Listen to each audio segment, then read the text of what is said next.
In this webcast, we're going to use the ideas of LCAO to construct the molecular orbital diagram of diatomic fluorine. Diatomic fluorine will be the result of combining the 4 atomic orbitals on fluorine atom 1 with 4 atomic orbitals on fluorine atom 2 to produce 8 new molecular orbitals. If you remember from sheet 1, there were 10 possible unique ways that orbitals 2s, 2p, x, y, and z on atom 1 and on atom 2 could come together to combine and make new molecular orbitals.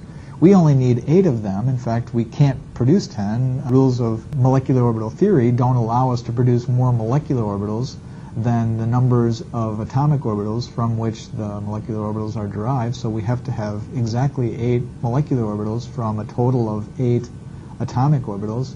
Which 2 of the 10 unique orbitals are we not going to pay attention to, or are we going to say are not important?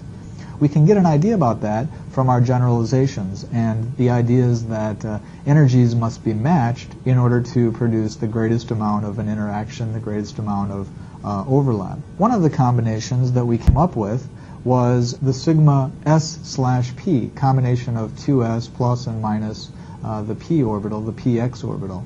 But if you look on this diagram, energy mismatch between the 2s and the 2px is huge. If atom 1 were to combine its 2s orbital with the 2px orbital on atom 2, there would be a huge mismatch. Those 2 orbitals are unlikely to get together in a significant way.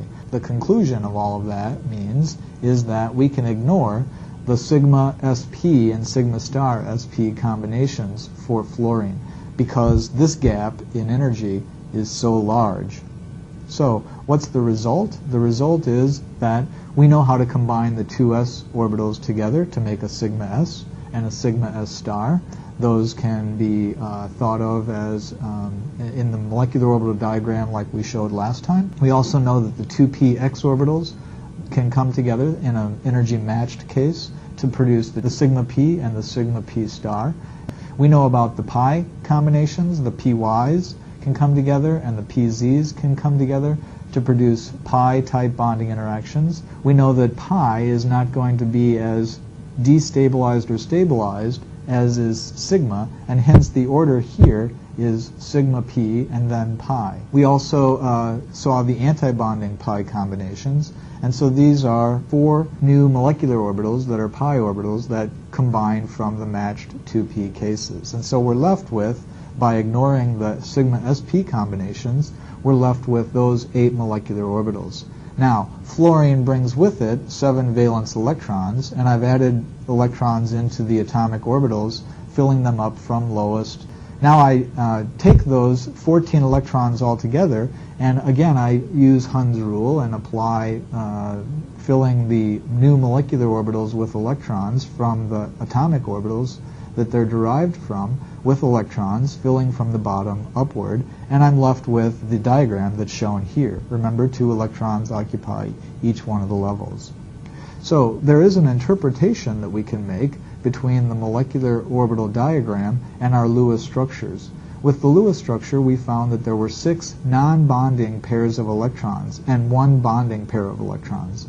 And what you can note in this diagram is that there are pairs of bonding and anti-bonding that really would result in no net bonding interaction. So if we look at the sigma s, we can see that there's a filled sigma s and sigma s star, and so they would cancel each other in terms of producing bonding interactions.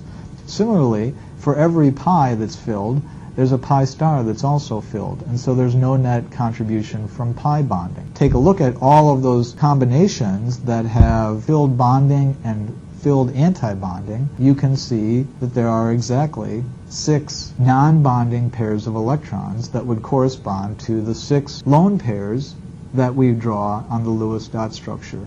The only pair of electrons that I didn't circle that didn't have a counterpart in an anti-bonding orbital would be the one that's shown in the dashed line, the sigma p, and that's the orbital that contributes to the bond that we described between the 2 fluorine atoms.